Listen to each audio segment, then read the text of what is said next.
Hello friends, welcome back to cinema secrets. இன்றைக்கி இந்த வீடியோவில் நான் பேச போகிறது தமிழ் சினிமாவில் நடந்த ஒரு கொடுமையான விஷயம் அப்படின்ற மாதிரி சொல்லுவேன். அந்த கொடுமை என்ன கொடுமை அப்படின்ற மாதிரி பார்த்தீங்கன்னா நம்மளுக்கு கிடையாது. ஏன்னா ஏற்கனவே நம்மளை வந்து கேவலமான படத்தெல்லாம் எடுத்து கொடுமைப்படுத்திட்டு இருக்கிறானுங்க, அதெல்லாம் வேற ரகம். ஆனால் தமிழ் சினிமாக்குள்ளேயே இருக்கக்கூடிய ஒரு சில நடிகைகளுக்கு நேர்ந்த அவலம் மற்றும் கொடுமைகளை பற்றி தான் இந்த பதிவில் பேச போகிறோம். அது என்ன கொடுமை அப்படின்ற மாதிரி கேட்டிங்கன்னா, தமிழ் சினிமாவை சேர்ந்த ஒரு சில நடிகைகளை, நம்ம தமிழ் சினிமா மட்டும் இல்லை தென்னிந்திய சினிமாவே இனிமேல் இந்த பக்கமே வந்துடாத, வந்தால் சாணியில் செருப்பை முக்கி ஒரு செருப்பை வாயில் கவ்வு விட்டு அடித்து துரத்திடுவேன் அப்படின்ற ரேஞ்சுக்கு பல நடிகைகளை தமிழ் சினிமாவிலேருந்தே பேன் பண்ணி இனிமேல் நீ நடிக்கவே கூடாது அப்படின்ற மாதிரி விரட்டி விட்ட கதைலாம் இருக்குது தெரியுமா? அதெல்லாம் என்ன கதை அப்படின்றத பற்றி தான் நான் ஒரு கதையாக பேச போகிறேன். ஸோ இந்த வீடியோவை கடைசி வரைக்கும் பாருங்கள், பயங்கர இன்ட்ரெஸ்டிங்காக இருக்க போகுது நண்பர்களே. இன்ட்ரெஸ்டிங்காக இருக்குதா இல்லையன்றதெல்லாம் நாங்கள் கேட்டதுக்கப்புறம் சொல்கிறேன், நீயே கட்டாதையா ஒரு கதை அப்படின்ற மாதிரி கேட்காதீங்க. நேராக விஷயத்துள்ள போயிடுவோமா? இந்த லிஸ்ட்டில் முதலாவதாக சொல்ல போகிற நடிகை, பேன் செய்யப்பட்ட நடிகை யாருன்னு பார்த்தீங்கன்னா நடிகை அசின் அவர்கள் தான். ரொம்ப திறமையான நடிகை, பார்க்குறதுக்கு ரொம்ப நல்லா இருப்பாங்க. அவங்க நடித்த படத்தில் அவங்களோட கேரக்டர் மட்டும் தனியாக பேசும் அப்படின்ற அளவுக்கு வேறு லெவலுக்கு டஃப் கொடுப்பாங்க. இன்றைக்கெல்லாம் சொல்கிறாங்க பாருங்க, ஒரு நடிகை இவங்க வந்து சூப்பர் ஸ்டாராம், லேடி சூப்பர் ஸ்டாராம், என்னத்தை நடித்து கழிச்சது அது தெரியல, லேடி சூப்பர் ஸ்டார்ன்ற மாதிரி பட்டத்தை வச்சு சுற்றிக்கிட்டு இருக்குது. ஆனால் நடிகை அசின் அவர்களுக்கு அந்த பட்டம் வந்து கரெக்டாக இருக்கும் அப்படின்றது என்னோட தனிப்பட்ட கருத்து. ஏன்னு பார்த்தீங்கன்னா, எந்த படத்தில் அசின் அவர்கள் நடித்தாலும் அவங்களுக்குன்னு அவங்களோட கேரக்டர் தனித்துவமாக தெரியும். அது வந்து டேரக்டர் டிசைன் பண்ணுறாங்களோ இல்லையோ, ஒரு நடிகையோட திறமை என்னன்னு பார்த்தீங்கன்னா, கதையை கேட்டு அந்த கதைக்கு நம்மளுக்கு ஒரு இம்பார்ட்டன்ஸ் இருக்கா அப்படின்ற அளவுக்கு சூஸ் பண்ணி நடிக்கிறவங்க தான் ஒரு நல்ல நடிகரோ ஒரு நடிகையோ. அந்த அளவுக்கு அசின் அவர்கள் தேர்ந்தெடுக்கக்கூடிய அத்தனை கதாபாத்திரமும் நல்லா வலுவாகவே இருக்கும் அப்படின்றதுக்கு ஏகப்பட்ட படங்களை நம்ம உதாரணமாக சொல்லலாம். ஆனால் இந்த அளவுக்கு திறமை இருக்கக்கூடிய நடிகையை ஏயா ஒதுக்கி விட்டீங்க அப்படின்ற மாதிரி கேட்டால் வேற ஒன்றும் இல்லை, அதுக்கு பின்னாடி ஒரு கதை இருக்குது. அது என்ன கதை அப்படின்ற மாதிரி பார்த்தீங்கன்னா, அசின் அவர்கள் இங்க கஜினி படம் நடிச்சதுக்கு அப்புறமா அவங்களுக்கு பேரு இந்தியா ஃபுல்லா பரவிடுச்சு. இதையும் தாண்டி அந்த கஜினி படத்தை நான் இந்தியில வலுக்கட்டாயமா நான் ரீமேக் பண்ணியே ஆவேன் அப்படின்னு சொல்லி நம்ம ஆமீர் கான் அவர்கள் அல்லேக்கா தூக்கிட்டு போயிட்டு அசின் மற்றும் ரியாஸ் கான், இதையும் தாண்டி பிரதீப் ராவத், இவங்களை மட்டும் தமிழ்ல இருந்து புடிச்சுன்னு போயிட்டு கஜினி அங்க பண்ணி 100 கோடி ரூபாய் கிளப்ல அவர் சேர்ந்துட்டாரு. ஸோ இதில் வந்து பிரதீப் ராவத்துக்கு பெருசாக சான்ஸ் கிடைச்சதோ இல்லையோ தெரியாது, ரியாஸ் கானுக்கு சுத்தம் கிடைக்கவே இல்லை. அதுக்கப்புறமா அசின் அவர்கள் மட்டும் பெரிதாக பேசப்பட்டார் நார்த் இந்தியாவில். அசினோட பெர்ஃபார்மன்ஸ் வேற லெவலியா, ஆமீர் கானே தூக்கி சாப்பிட்டுருச்சுல இந்த பொண்ணு அப்படின்ற அளவுக்கு அவங்கள பேசப்பட்டுச்சு. அதுக்கப்புறம் பார்த்தீங்கன்னா நம்ம சல்மான் கான் அவர்கள் தூக்கி விட்டார். தூக்குனதுக்கப்புறம் லண்டன் ட்ரீம்ஸ் அப்படின்ற ஒரு அட்டர்ஃபுல்லான படத்தில் நடிக்க வச்சு அசின் அவர்களுக்கு உண்மையாக திறமை இருக்குதா இல்லையா அப்படின்ற ஒரு டவுட்டை கிளப்பி விட்டதே நம்ம சல்மான்ஜி அவர்கள் தான். இதுக்கப்புறமா சல்மான்ஜி நம்ம அசினை மொத்தமாக முடிச்சு விட்ருவோம் அப்படின்ற மாதிரி ஒரு பிளான்ல ரெடி அப்படின்ற ஒரு படத்தை பண்ணாரு. அது ஏற்கனவே தெலுங்குல வந்த படமா, அந்த படத்தை அப்படியே தூக்கிட்டு போயிட்டு மறுபடியும் நம்ம 2 பேரும் நடிக்கலாம்னு சொல்லி நடிக்க வச்சு அந்த படம் பார்த்தீங்கன்னா ஊத்திச்சா இல்லையான்னு நம்மளுக்கே தெரியல. ஆனால் அந்த படம் ரிலீஸ் ஆகிறதுக்கு முன்னாடியே அசின் அவர்களோட கேரியர் மொத்தமாக மூட்டி விட்டாங்கோ அப்படின்ற மாதிரி சொல்லப்படுது. எப்படி மூட்டி விட்டாங்கோ அப்படின்ற மாதிரி கேட்டிங்கன்னா, அந்த காலகட்டத்தில் இந்த படத்தோட படப்பிடிப்பு வந்து ஸ்ரீலங்காவில் தான் நடக்கணும் அப்படின்ற மாதிரி அந்த படக்குழுவினர் முடிவு பண்ணி ஸ்ரீலங்காவுக்கு கிளம்பி போயிட்டு இருக்கிறாங்க. ஆனால் இந்த பக்கம் நம்ம தமிழ்நாட்டில் என்ன நடந்ததுன்னு பார்த்தீங்கன்னா, சிவில் வார் முடிஞ்ச கையோட நம்ம தமிழர்கள் எல்லாருமே சேர்ந்து ஸ்ரீலங்காவில் இருக்கக்கூடிய அந்த கவர்மெண்ட்டை எதிர்க்க ஆரம்பித்தோம். ஏன்னா அங்கே இருக்கக்கூடிய ஸ்ரீலங்காவில் இருக்கக்கூடிய தமிழர்களுக்கு ஏகப்பட்ட கொடுமைகள் வந்து நடக்கப்பட்டிருக்கு. ஸோ இதனால் நம்ம சைடில் இருந்து நம்ம ஒரு எதிர்ப்பு தெரிவிப்போன்னு சொல்லி தமிழ் சினிமாவை சேர்ந்த பல நடிகர்கள் அங்கே படப்பிடிப்பு நடந்தால் போகக்கூடாது, நம்ம தமிழ் நடிகர்கள் யாருமே வந்து ஆதரவும் கொடுக்கக்கூடாது, அங்கே நடக்கிற படப்பிடிப்புக்கு நம்ம போய் நடத்தியும் கொடுக்கக்கூடாதுப்பா அப்படின்னு இங்கே பேசிட்டு இருக்கிற அந்த ஒரு சிறிது நேரத்தில் அசின் அவர்கள் ஃப்ளைட்டை பிடிச்சி கிளம்பியே போயாச்சு. போனது மட்டும் இல்லாமல் ராஜபக்சே வீட்டில் விருந்து, அதையும் தாண்டி அங்கே ஏகப்பட்ட சேரிட்டி ஒர்க்கு அது இதுன்னு அவங்க பாட்டுக்கு. எனக்கும் இந்தியாவுக்கும் எந்த சம்மந்தமும் இல்லை, ஏன்னா நான் நார்த் இந்தியாவில் தான் இருக்கேன். நார்த் இந்தியா அப்படின்றது சவுத் இந்தியாவோட சேராது, இந்தியாவிலே சேராதியா போயா அப்படின்ற அளவுக்கு அசின் அவர்கள் இங்கே எல்லாருக்கும் டாட்டா காமிச்சிட்டாங்க, கிளம்பிட்டாங்க. இதுக்கப்புறம் இந்த பிரச்சனையே பார்க்கறது இல்லைங்க. ஏன்னா அப்போ என்கிட்ட ஸ்மார்ட் ஃபோனும் கிடையாது, நியூஸ் சேனல்லாம் பார்க்குற பழக்கமே கிடையாது எனக்கு. அதனால் என்ன நடந்ததுலாம் தெரியல. ப்ரொடியூசர் வந்து நஷ்டமாயிடக்கூடாது கூப்பிட்டாருன்னு சொல்லி நான் போய் கூப்பிட்டு நின்னேன். அதுக்கப்புறம் நான் எல்லாம் எனக்கு விருதெல்லாம் வச்சாங்க, அதுக்கப்புறம் எனக்கு மரியாதைலாம் கொடுத்தாங்க. அந்த மரியாதைலாம் நான் வாங்கி பாக்கெட்டில் போட்டுக்கினேன். ஆனால் இப்படி ஒரு பிரச்சனை நடந்ததுன்னு எனக்கு தெரியாது அப்படின்ற மாதிரி கையை விரிச்சாங்க. இருந்தாலும் தமிழ்நாட்டை சேர்ந்த ஏகப்பட்ட பேர் இவங்க இனிமேல் தமிழ் சினிமாவில் நடிக்கக்கூடாது, தமிழர்களுக்கு எதிரான ஒருத்தரோட வீட்டில் போயிட்டு விருந்து சாப்பிட்டு வந்துருக்கிறியா நீ அப்படின்ற அளவுக்கு அசின் மேலே மிகப்பெரிய கண்டனத்தை தெரிவித்தாங்க எல்லாரும். ஆனால் இதில் ஒரு பெரிய ஆச்சரியமான மேட்டர் என்ன தெரியுங்களா? இந்த கண்டனத்துக்காக நார்த் இந்தியன் நடிகர்கள், ஹிந்தி நடிகர்களான அமிதாப் பச்சன், ஐஸ்வர்யா ராய், ஷாருக் கான் முதற்கொண்டு தமிழர்களுக்கு ஆதரவாக இருந்தாங்க. அதனால ஸ்ரீலங்காவில் நடந்த IIFA அப்படின்ற ஒரு ஈவெண்ட்ல கூட இவங்க யாருமே கலந்துக்காம தவிர்த்தாங்க. இருந்தாலும் நம்ம சல்மான் கான், விக்ரம் ஓப்ராய், விவேக் ஓப்ராய், அதுக்கப்புறம் யாருங்க சைஃப் அலி கான், ரித்திக் ரோஷன், இவங்கெல்லாம் போய் கலந்துக்கிட்டாங்க. இருந்தாலும் அவங்களுக்கு வந்து தற்காலிகமான பேன் கொடுத்தாங்க. அதுல இருந்து அவங்க ரிலீஸை வெளில வந்துட்டாங்க. பாவம் அசின் அவ்வளோதான் வெளில வர முடியல. அதுக்கப்புறம் ஏகப்பட்ட ப்ரொடியூசர்ஸ் வந்து அசினை வந்து தவிர்க்க ஆரம்பிச்சாச்சு. இதுக்கப்புறம் பாலிவுட்லேயே நடிகிற படம்லாம் ஃப்ளாப்பு, தமிழ்லேயும் அவனை வாய்ப்பு கொடுக்கல அப்படின்னு சொல்லி அப்படி இப்படி அலைஞ்சிட்டு இருந்த அசின் அவர்களுக்கு மொத்தமாக சினிமா கரியரே முடிஞ்சு போச்சு அப்படின்ற மாதிரி சொன்னாங்க. அதுக்கப்புறமா ஒரு நல்ல ஒரு பிஸ்னஸ் மேனை கல்யாணம் பண்ணி செட்டில் ஆகிட்டாங்க. மைக்ரோமேக்ஸ் ஓனர். இன்னைக்கு மைக்ரோமேக்ஸ் அப்படின்ற ஒரு கம்பெனியே இல்லை.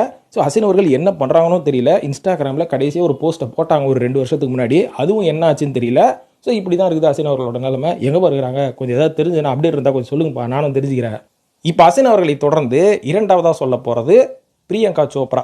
இவங்களோட கெரியரில் ஒரு சின்ன மாற்றம் என்னன்னா, இவங்களை தென்னிந்திய சினிமாவில் இருந்தோ தமிழ் சினிமாவில் இருந்து ஒதுக்கி மொத்த இந்திய சினிமாவில் இருந்து ஒழிச்சு கட்டாங்க அப்படின்ற மாதிரி தான் சொல்லணும். காரணம் என்ன அப்படின்னு பார்த்தீங்கன்னா, நெப்போட்டிசம் அப்படின்ற மாதிரி தவறாக ஒரு விஷயத்த சொல்கிறானுங்க. ஆனால் நெப்போட்டிசம்லாம் ஒன்றும் கிடையாது. நெப்போட்டிசமாக இருந்திருந்தா பிரியங்கா சோப்ரா அவர்கள் முதல் பாலிவுட் உள்ளே நுழைஞ்சிருக்க முடியாது. ஆனால் இதுக்கு பின்னாடி கிலாபிலான்னு வேற ஒரு மேட்டர் நடந்திருக்குது. அது என்ன மேட்டர், அது எப்போ நடந்தது அப்படின்ற மாதிரி பார்த்தீங்கன்னா, டான் 2 அப்படின்ற ஒரு படம் வந்து பாலிவுட்டில் வந்து மிகப்பெரிய வெற்றி அடைஞ்ச படம். ஷாருக் கான் அவர்கள் நடித்த டான் 2. இந்த டான் 2ல் பிரியங்கா சோப்ரா அவர்கள் ஒரு முக்கியமான கதாபாத்திரம் பண்ணியிருப்பாங்க. ஸோ இந்த கதாபாத்திரம் பண்ணும்போது அந்த ஷூட்டிங் நடக்கும்போதே ஷாருக் கான் அவர்களுக்கும் பிரியங்கா சோப்ரா அவர்களுக்கும் கிளிகிளி பிலிபிலியா. ஸோ இந்த மாதிரி கிளிகிளி பிலிபிலி வந்து ஷாருக் கான் அவர்களோட மனைவியான கௌரி கான் அவர்களுக்கு தெரிஞ்சு போச்சு. இதை யார் போட்டு கொடுத்தானா, அங்கே ஒரு பையன் இருப்பான் பாருங்க, சூப்பு குடிச்சுன்னு இருப்பான், அவனோட பேர் தான் கரண் ஜோஹர். இந்த கரண் ஜோஹர் ஜன்னல் வழியை எட்டி பார்த்துட்டு இப்படி நான் நடக்குதா, உன்னை போட்டு கொடுக்குறாரு, நீ என் கூட தானே சேர்ந்து சுற்றணும், நீ அவ கூட சேர்ந்து சுற்றுறியா, உன் முன்னாடிக்கிட்டே போட்டு கொடுக்குறேன்னு சொல்லி கௌரிகான் கிட்ட போய் போட்டு கொடுத்துருக்காரு. போட்டு கொடுத்ததுக்கு அப்புறமா கௌரிகான் பத்தி நெரிச்சிட்டாங்க. என் புருஷனை எதுவும் கேட்க முடியாது, ஏன்னா அவன் சரியான பணக்காரன், ஏதாவது கேட்டான்னு அடிச்சு துரத்திடுவான், அதுக்கு பதில் நீ அவன் கூட சுற்றியா, உன்னை கேட்குறேன் இரு அப்படின்ற மாதிரி 2 பேருக்கும் குடிமி பிடி சண்டையா. இதுக்கப்புறம் என்னாச்சு, நீ வந்து ஃபீல்டில் இருந்தால் தானே என் புருஷன் கூட நடிப்பேன், என் கூட சுற்றின்னு இருப்ப, உன்னை ஃபீல்ட் அவுட் பண்ணுறேன் பார் அப்படின்னு சொல்லி கரண் ஜோஹரும் கௌரிகானும் சேர்ந்து பாலிடிக்ஸ் பண்ணி பிரியங்கா சோப்ரா அவர்களை பாலிவுட்லேருந்தே பேன் பண்ணியிருக்கிறாங்க. பாலிவுட்டே பேன் பண்ணதுக்கப்புறம் கோலிவுட் பேன் பண்ணுமா, கோலிவுட் கண்டுக்காது. சரி அவங்களே பண்ணிட்டாங்க, நம்மளுக்கு என்ன அப்புறம் நம்ம ஆதரவு கொடுத்தா நம்மளோட படம் நார்த் இந்தியாவில் ரிலீஸ் ஆகாதுன்னு சவுத் இந்தியாவில் இந்த அம்மா வந்து சேகரத்தை விட்டானுங்க. இதுக்கப்புறம் என்ன பண்ணுறது, நீங்கள் ஒதுக்குனா என்னடா, எனக்கு யூஎஸில் நம்ம ட்வேன் ஜான்சன் சான்ஸ் தராருன்னு சொல்லி பேவாட்ச் படம் அந்த மாதிரி ஒரு சில படங்கள்லாம் அவங்க நடிக்க ஆரம்பித்து அங்கேயே ஒரு சின்ன பையனாக பார்த்து அவனு பாப் சிங்கர் போல இருக்குது, பாப் சிங்கரோ நடிகரோ நிக் ஜோன்ஸா, அவனை பார்த்து கல்யாணம் பண்ணி செட்டில் ஆகிட்டாங்க. இன்னி வரைக்கும் இந்த பக்கம் வரவே கிடையாது, அமெரிக்காவிலே செட்டில் ஆகிட்டாங்க இப்போ பிரியங்கா சோப்ரா. ஸோ அவங்க வந்து இந்த இண்டஸ்ட்ரியை விட்டு போனதுக்கான முக்கியமான ரீசனே கௌரி மற்றும் கரண். மூன்றாவதாக சொல்ல போகிறது பாடகி சுசித்ரா அவர்கள். இவங்களை ஏன் பேன் பண்ணாங்கன்னு தெரியாது, உண்மையாக தெரியாது, உலகத்துக்கே தெரியுமே அப்படின்ற மாதிரி சொல்கிறீங்களா. அதுக்கு முன்னாடி இன்னும் ஒரு ஸ்ட்ராங்கான வலுவான காரணம் இருக்குது. அது என்ன மேட்டர் அப்படின்ற மாதிரி சொல்கிறது. அதாவது சுசித்ரா அவர்கள் ஆரம்பத்தில் ஏகப்பட்ட கட்டுக்கதைகளை அவிழ்த்து விட்டார். அதில் எந்த கட்டுக்கதை எதோட கனெக்ஷனில் இருக்குது, எதை நம்புறது எதை நம்பாமல் போகிறது, இவ பைத்தியமா இல்லை இவ வீடியோஸை தொடர்ந்து பார்க்குற நம்ம பைத்தியமா அப்படின்ற அளவுக்கு நம்மளோட ஃபேன்ஸே வந்து குழம்பி போன காலகட்டம் ஒரு காலகட்டம். அது எப்போன்னு பார்த்தீங்கன்னா, இந்த நடிகர்கள்லாம் பணம் சம்பாதிக்கிறானுங்க, குடிச்சிட்டு கூத்தடிக்கிறானுங்க, என்னமோ பண்ணிட்டு போகிறானுங்க. ஐயோ தினமும் போயிட்டு ஒரு 100 ரூபாய் 200 ரூபா சம்பாதிக்கிற நம்மள மாதிரியான கூலி ஆட்களை உடம்பு வலிக்காக போய் சரக்கடிக்கிறது கட்டிங் போகிறது உண்டு. இவனுங்கெல்லாம் கோடி கணக்கில் சம்பாதிக்கிறானுங்க, ஏதோ பண்ணுறானுங்க, அவன் லைஃப் ஸ்டைல் நம்மளுக்கு எதுக்கு அப்படின்ற மாதிரியே நமக்கு என்ன வந்தது அப்படின்ற மாதிரி போயிட்டு இருந்த காலகட்டம் இது. ஸோ இந்த லீக்ஸ்ன்னு இந்த சுச்சி லீக்ஸ் அப்படின்ற ஒரு மேட்டரை ரிலீஸ் பண்ணி அடுத்தவன் ஜெனில் கட்டாயம் எட்டி பார்த்தா மட்டும்தான் இங்கே நம்மளும் எவனாவது எட்டி பார்ப்பான் அப்படின்ற ஒரு கல்ச்சரை கொண்டு வந்துரு இந்த சிங்கர் சுசித்ரா அவர்கள் தான். ஏன்னா அந்த காலகட்டத்தில் இந்த சுச்சி லீக்ஸ் அப்படின்றது மிகப்பெரிய ஒரு பேசும் பொருளாக இருந்தது இல்லையா. ஸோ எவன் என்னென்ன பண்ணுறான், எவன் எந்த நடிகை வச்சுன்னுக்கிறான், எவன் கூட யார் படுத்துக்கிட்டு இருக்கிறா அப்படின்ற அளவுக்கெல்லாம் இவங்க தான் வந்து நியூஸ் போட்டாங்க. இந்த பொம்பளையை நம்பி வீட்டுக்குள்ளே சேர்த்ததுக்கு உன்னால் என்ன முடியுமோ பண்ணிட்ட அப்படின்ற அளவுக்கு பல நடிகர்கள் கும்புறன காலகட்டம் அது. ஸோ இதுக்கு நான் காரணம் இல்லை அப்படின்ற மாதிரி ஃபஸ்ட்டு ஒரு ஸ்டேட்மெண்ட் விடுறாங்க. அப்போ யாருங்க இதுக்கு காரணம்னா, எவனோ ஒருத்தன் ஆக்ட் பண்ணிட்டான் அப்படின்றாங்க, எவனோ ஒருவனா. அதுக்கப்புறம் கொஞ்சம் காலம் கழிச்சு இதெல்லாம் நானே பண்ணலை, தேர்ட் பர்சன் எவனோ பண்ணிட்டான், அந்த தேர்ட் பர்சன் யாருன்னு கேட்டால் தெரியாதுன்னாங்க. அதுக்கப்புறம் கொஞ்சம் காலம் கழிச்சு என் புருஷன் தான் பண்ணிக்கிறான் அதை அப்படின்ற மாதிரி சொன்னாங்க. ஏன் உன் புருஷன் பண்ணணும், அவன் நான் பைத்தியம் அப்படின்ற மாதிரி கேட்டால் இல்லைங்க, அவன் வந்து ஷாருக் கானோட தொடர்பில் இருந்தான், ஏன்னா 2 பேருமே கே, ஒன்றாவே சேர்ந்து கே பார்ட்டிலாம் போடுவாங்க. அதை வந்து நான் தட்டி கேட்டனால என் மேலே டென்ஷன் ஆகி என்னை டைவர்ஸ் பண்ண போகிறேன்றான், அதனால தான் அவன் பேரை போட்டு கொடுத்துட்டேன். அப்போ வேற எவனாவது உங்ககிட்ட வம்பு பண்ணால் அவன் பேரையும் போட்டு கொடுத்துருவியா நீ, இப்படின்ற அளவுக்கு மொத்த தமிழ் இண்டஸ்ட்ரியை பாதிச்சிருச்சு அப்படின்ற மாதிரி சொல்லலாம். இதனால தான் தமிழ் இண்டஸ்ட்ரியில் இந்த பொண்ணை வந்து வீட்டுக்குள்ளே சேர்க்கறதையும் தாண்டி சினிமாவிலே சேர்க்கக்கூடாது, இவளுக்கு யாரும் வாய்ப்பு கொடுக்காதீங்க, டப்பிங் கூட கொடுக்காதீங்க, இவ யூடியூப்லேயே கதறின்னு இருக்கணும் அப்படின்னு சொல்லி இங்கே மிகப்பெரிய ஜாம்பவன்களாக இருக்கக்கூடிய ஒரு சில முன்னணி நடிகர்கள் எடுத்த முடிவுனால தான் இன்னி வரைக்கும் சுசித்ராவால் இந்த பக்கம் வரவே முடியல. அஃபீஷியலி உங்களுக்கு பேன் பண்ணலை, ஆனால் அன்அஃபீஷியலி வீடுகளே சேர்க்காதீங்க, போங்கடா துரத்திடுறா வந்தாலே அப்படின்ற மாதிரி துரத்தி விட்டாங்கோ. இதுக்கு எவனாவது கேள்வி கேட்பான்ல, கொடிய புருஷன் வருவான்ல, ஏன் அவங்களுக்கு திறமை இல்லையா அப்படின்ற மாதிரி கேட்டால் அவங்க புருஷனோட வாயிலிருந்தே ஒரு மேட்டரை வர வச்சுக்கிறாங்க. என்னன்னா, அவங்களோட புருஷனான எக்ஸ் புருஷன் இருக்கார் பார்த்தீங்களா, கார்த்திக் குமார், இவரு என்ன சொல்லிட்டாரு, சுசித்ரா அவருக்கு மேனிக் பைபோலார் டிசார்டர்னு ஒரு பிரச்சனை இருக்குது, அதனால நீங்கள் ஷூட்டிங்க்கு கூப்பிட்டீங்கன்னா அங்கே இருக்கிறவங்க கையெல்லாம் கட்சி விட்டுருவா, அதனால சேர்க்காதீங்கன்னு அவரே இன்டெரக்டாக சொன்னனால மொத்தமாக சுசித்ரா அவர்களை ஊற்றி மூடி விட்டார்கள். இவர்களை தொடர்ந்து 4ஆவதா இவங்க லிஸ்ட்லேயே இன்னொருத்தவங்க இருக்காங்க. அவங்க யார் தெரியுங்களா, அவங்களும் தன் வாயால் கெட்டுவிட்ட தவளை தன் வாயால் கெடும் அப்படின்ற ஒரு பழமொழி. இந்த பழமொழிக்கு சரியான எடுத்துக்காட்டு சின்மய் அவர்கள் தான் அப்படின்ற மாதிரி சொல்லுவேன். ஆனால் இந்த சிங்கர்களுக்கெல்லாம் என்ன பிரச்சனைன்னு தெரியல. ஏன்னா இவங்க சொல்ல வர்றது வந்து எந்த தப்புமே கிடையாது. உங்களுக்கு வந்து இப்போ ஏற்பட்ட அநீதி நடந்துருச்சுன்னா நீங்கள் சொல்லலாம், you can raise your voice at any time. ஆனால் இவ்வளோ லேட்டிய அப்படின்ற மாதிரி தான் யோசிக்க தோணுது. ஏன்னா காலத்துக்கு ஏற்ற மாதிரி பேசுவீங்களா? அப்போ அன்னைக்கு வந்து அவன் சுரண்டிட்டு இருக்கும் போது என்ன பண்ணிட்டு இருந்தீங்க? சும்மா தானே உட்காந்துட்டு இருந்தீங்க. ஏன்னா நீங்கள் சும்மா ஏன் உட்காந்துட்டு இருந்தீங்க? அன்னைக்கு பெரிய ஆள் ஆகணும், அதுக்காக அட்ஜஸ்ட் பண்ணிக்கிட்டீங்க. இந்த மாதிரி நீங்கள் அட்ஜஸ்ட் பண்ணிக்கிட்டு காலப்போக்கில் நீங்கள் பெரிய ஆள் ஆனதுக்கப்புறம் அது சொல்கிறதுல எந்த விதத்தில் நியாயம்? உங்களுக்கு நடந்தது தப்பு தான். ஆனால் அந்த தப்பை சரியான நேரத்தில் தட்டி கேட்கணும் அப்படின்றதும் ஒரு கரெக்டான மேட்டர் இல்லை. அந்த கரெக்டான மேட்டரை கரெக்டான டைமில் நீங்கள் பண்ணலை அப்படின்ற போது பல பேர் அதுக்கும் எதிர்த்து கேள்வி கேட்குறாங்க. நான் கேட்கலப்பா, பல பேர் எதிர்த்து கேள்வி கேட்குறாங்க. அவங்களோட கருத்து தான், எனக்குன்னு எந்த தனிப்பட்ட கருத்தும் இல்லை. என்ன மேட்டரோ அதை சொல்லிட்டு போகலான்னு தான் நான் வந்தேன். ஸோ சின்மய் அவர்களோட மேட்டர் என்னன்னா, இந்த மீட்டு அப்படின்ற ஒரு இயக்கத்தை ஆரம்பித்து பெண்களுக்கு எதிராக நடக்கக்கூடிய இந்த பாலியல் வன்கொடுமைகளை தட்டி கேட்கும் விதமாக சின்மய் அவர்கள் குரல் கொடுத்தார்கள். இந்த மாதிரி குரல் கொடுக்கறது எந்த விதத்துலையும் தப்பே கிடையாது. அப்பப்போ அதை கரெக்டாக செஞ்சிடணும். அன்னன்னைக்கு சுட்டமா இட்லி சட்னியை தொட்டு சாப்பிட்டோமா போனோமான்னு இருக்கணும். அதுக்குன்னு இட்லியை சுட்டுக்கிட்டு மாசக்கணக்கில் வச்சு அதுக்கப்புறமா அந்த இட்லி அதே மாதிரி சுட்டா மாதிரியே இருக்கணும்னு நினச்சா காஞ்சி தான் போயிருக்கும். ஸோ அதனால் அப்பப்போ அதை செஞ்சிடணும் இல்லைங்களா? ஸோ அந்த மாதிரி செய்யாமல் சின்மய் அவர்கள் காலம் கடந்த பின் இந்த மாதிரியான ஒரு மேட்டரை ஓப்பன் பண்ணாங்க. அதில் பல பேரோட பேரை சொன்னாங்க. அதுக்கப்புறம் கவிஞர் வைரமுத்து அவர்களை சொன்னாங்க, நடிகர் ராதாரவி அவர்களை சொன்னாங்க. இவங்க எல்லாருமே வந்து இந்த மாதிரியான வன்கொடுமைகளை பண்ணிட்டு இருக்கிறாங்க, தொடர்ந்து பண்ணிட்டு இருக்கிறாங்க. இவங்களெல்லாம் வந்து தட்டி கேட்கணும், எதிர்த்து பேசணும் அப்படின்ற அளவுக்கு இவங்க வந்து இவங்களோட குரலை வந்து உயர்த்தினார்கள். இதனால இவங்களுக்கு முதல்ல என்ன ஒரு பிரச்சனை வந்ததுன்னு பார்த்தீங்கன்னா, டப்பிங் யூனியன்லேருந்து இவங்களை வந்து வெளில துரத்தி விட்டாச்சு. ஸோ அதுக்கப்புறம் டப்பிங் யூனியனில் சின்மய் அவர்கள் இல்லை. அதுக்கப்புறம் பாடல், அதாவது பாடுறதுக்காச்சும் ஏதாவது சான்ஸ் கிடைக்கும் அப்படின்ற மாதிரி பார்த்தா நம்ம வைரமுத்து அவர்களையும் கம்ப்ளைண்ட் பண்ணிட்டாங்க. ஸோ அவரும் வந்து பார்த்தீங்கன்னா என்னென்ன பண்ண முடியுமோ அதை கரெக்டாக பண்ணி கடைசி வரைக்கும் எந்த ஒரு சாங்கும் அவங்க பாட முடியாத அளவுக்கு ஸோ அவங்கள வந்து அப்படியே அழகாக சினிமாவிலேருந்து கொஞ்சம் கொஞ்சமாக கட்டி விட்டு இன்றைக்கி எந்த வாய்ப்புமே இல்லாமல் இருக்காங்க. இவங்களுக்கு வரக்கூடிய வாய்ப்புகள் எல்லாருமே மற்றவங்களுக்கு கொடுக்கப்படுது அப்படின்ற மாதிரியான ஒரு கருத்தையும் இப்போ சமீபத்தில் இவங்க முன் வச்சாங்க. ஸோ இதில் வந்து இவங்க பண்ணது தப்பா கரெக்டா அப்படின்றத வந்து நம்ம விவாதிக்க போகிறது கிடையாது. அதுக்கு பதிலாக எப்போ தப்பு நடக்குதோ அன்றைக்கே போய் சூட்டாக சொல்கிறது தான் வந்து என்றைக்குமே நல்லது. அது வந்து காலம் கடந்த பின் நான் சொல்கிறேன் பாரு அப்படின்றதுக்கு பின்னாடி ஏகப்பட்ட சுயநல காரணங்களும் இருக்கலாம், இல்லை அதுக்கு பின்னாடி சில பேரும் இருக்கலாம் அப்படின்றது தான் என்னோட தனிப்பட்ட கருத்து. அதுக்காக உங்களுக்கு நடந்ததை நீங்கள் மறைச்சிக்கிட்டு அட்ஜஸ்ட் பண்ணி வாழணும் அப்படின்னு உலகத்தில் எந்த ஒரு நீதியும் கிடையாது. பிழைக்கணும்னு நினச்சா நம்ம எப்படி வேணாலும் பிழைக்கலாம். பிழைக்கிற வரைக்கும் சும்மா இருப்போம், பிழைச்சதுக்கப்புறமா போட்டு தள்ளுவோம் அப்படின்றது வந்து எந்த விதத்துலையும் எத்திக்ஸாகவும் நம்ம எடுத்துக்க முடியாது. அந்த விதத்தில் சின்மய் அவர்களோட கெரியர் நாசமாக போனதுக்கு இந்த ஒரு மீட்டு பிரச்சனையும் தான் காரணம். இது வந்து சின்மயோட முடியல. இதே மாதிரி பாலிவுட்டில் இன்னொரு நடிகையோட கெரியரும் மொத்தமாக ஊற்றி மூடப்பட்டதுக்கான காரணம் இந்த மீட்டு அப்படின்ற மாதிரி சொல்கிறாங்க. அந்த நடிகை யாருன்னு பார்த்தீங்கன்னா 5ஆவதாக சொல்ல போகிற தனுஸ்ரீ தத்தா அப்படின்றவங்க தான். பாலிவுட்டுக்கும் இதுக்கும் என்ன சம்மந்தம்னா, ஏற்கனவே தமிழில் தீராத விளையாட்டு பிள்ளை அப்படின்ற ஒரு படத்தில் ஒரு ரக்கடான கேர்ளாக நடிச்சிருவாங்க பார்த்தீங்களா, இவங்க தான் அந்த தனுஸ்ரீ தத்தா. இவங்களும் பார்த்தீங்கன்னா பாலிவுட்டில் ஏகப்பட்ட நடிகர்கள் எனக்கு தொந்தரவு கொடுக்க ஆரம்பிச்சிட்டாங்க.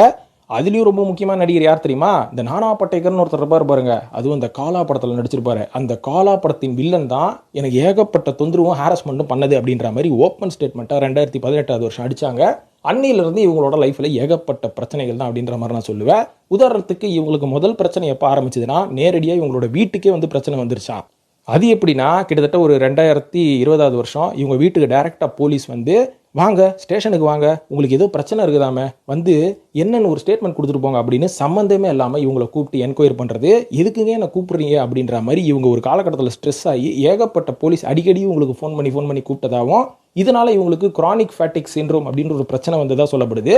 இதே மாதிரி அடிக்கடி இவங்க வீட்டு வாசலில் சத்தம் போடுறது, கல் ஊட்டி எறிகிறது, வெளில நின்று குய்யோன்னு கத்துறது, அசிங்கமாக பேசுறது, சமூக விரோதிகள் யாருன்னு தெரியாத பர்சன்லாம் இவங்க வீட்டுக்கு வெளில நின்று கத்துறது. இதனாலே பார்த்தீங்கன்னா தினமும் தூங்க முடியாமல் ஹெட்ஃபோன் போட்டுட்டு நான் தூங்குறதுனால எனக்கு ஏகப்பட்ட டிப்ரெஷன். இதுக்கு முக்கியமான காரணமே இந்த ஒரு மிகப்பெரிய நடிகரை பற்றி நான் வெளியில் ஓப்பனாக மீட்டு அப்படின்ற ஒரு விஷயத்தில் பேசுனது தான் அப்படின்ற மாதிரி சொல்கிறாங்க. இந்த மீட்டுன்றது பல நடிகைகள் தன்னோட கஷ்டங்களை வெளில சொல்கிறதையும் தாண்டி ஒரு சில நடிகைகள் சுயநலத்துக்காகவும் பண்ணுறாங்க அப்படின்ற மாதிரி சொல்கிறாங்க.